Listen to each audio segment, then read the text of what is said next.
Assalamualaikum Mbak. Waalaikumsalam. Ada apa nih Sukma datang ke sini? Mbak ada waktu sebentar? Oh ada. Jadi tadi kesini nih Sukma nih ikut sama siapa? Diantar atau bagaimana? Saya sendiri Mbak, bawa motor sendiri. Oh gitu. Sebelum kesini tadi beritahu orang rumah nggak? Enggak Mbak, soalnya saya dari kampus. Oh dari kampus, perkuliahan ya? Ada Mbak hari ini, soalnya minggu depan itu langsung ujian, makanya dosen suruh turun hari ini. Oh gitu. Tadi dari kampus. Jadi kamu langsung kesini? Iya Mbak. Oh gitu. Jadi kamu dari kampus. Sebelum itu ada kegiatan apa lagi selain dari kampus? Nggak ada Mbak, langsung kesini. Oke. Jadi Sukma ini dari kampus langsung kesini dengan bawa motor sendiri ya? Iya Mbak. Oke. Maaf nih Mbak nanya sebelumnya, apakah kamu pernah melakukan proses konseling? Sebelumnya belum pernah Mbak. Belum pernah.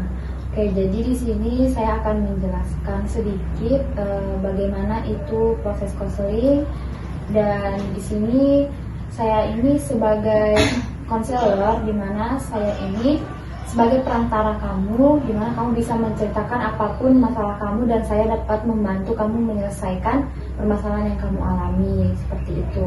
Apakah kamu paham semua? Paham Mbak.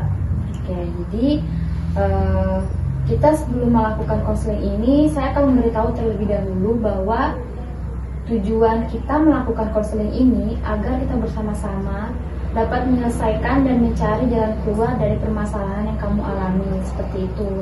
Sampai di sini kamu paham? Paham Mbak. Oke, baiklah. Karena ini adalah proses konseling kamu yang pertama, bisa dibilang begitu.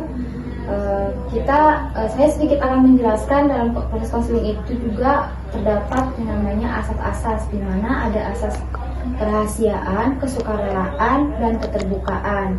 Dari asas kerahasiaan ini, kamu tidak perlu takut dan khawatir tentang apa yang kamu ceritakan dan kamu bicarakan kepada saya pada saat proses konseling nanti. Karena pada saat proses konseling nanti, asas kerahasiaan ini ketika kamu menceritakan apapun yang kamu ceritakan kepada saya tidak akan memberitahukan kepada orang lain. Jadi di luar dari proses konseling ini tidak akan ada yang tahu selain saya dan kamu. Oke, sampai sini paham? Paham Mbak. Baiklah, kalau begitu selanjutnya ada asas kesukarelaan. Nah, di mana kamu di sini dengan sukarela untuk melakukan proses konseling ini tanpa adanya paksaan atau dorongan dari orang lain. Jadi dari diri kamu sendiri nih ingin melakukan proses konseling ini. Nah, dengan begitu saya harap kamu juga dapat terbuka dan menceritakan semua permasalahan apa yang kamu alami, yang juga itu dapat mengganjal di pikiran kamu ataupun yang mengganggu kamu.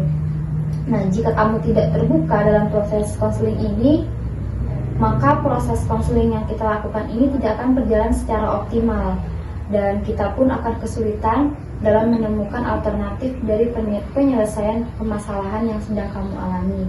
Bisa dibilang bahwa kita tuh tidak bisa mencapai tujuan yang kita inginkan. Sampai sini kamu paham? Saya rasa sudah cukup jelas Mbak. Oke, sudah jelas ya. Jadi kita akan melakukan proses konseling ini selama 15 menit ke depan. Bagaimana, apakah kamu setuju? Setuju Mbak. Oke, baguslah kalau seperti itu. Gimana setelah saya jelaskan nih tentang proses konseling itu seperti apa? Apakah kamu dapat memahaminya dengan jelas dan dapat dimengerti? Bisa dimengerti Mbak.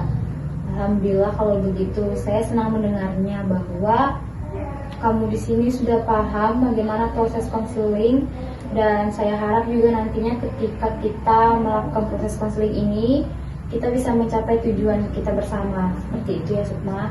Iya Mbak.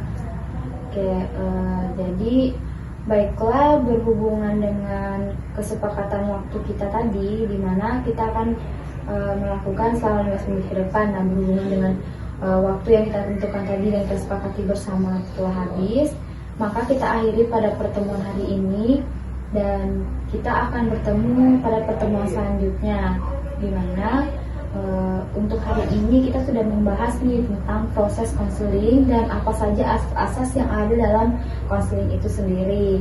Nah, untuk pertemuan hari ini kita cukupkan ya.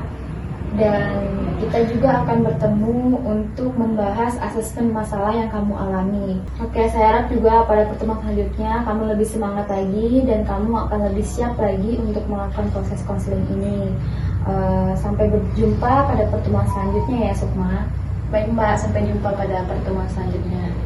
Kalau gitu saya pamit dulu ya Mbak. Terima kasih sebelumnya. Ya, sama-sama. Assalamualaikum Mbak. Waalaikumsalam.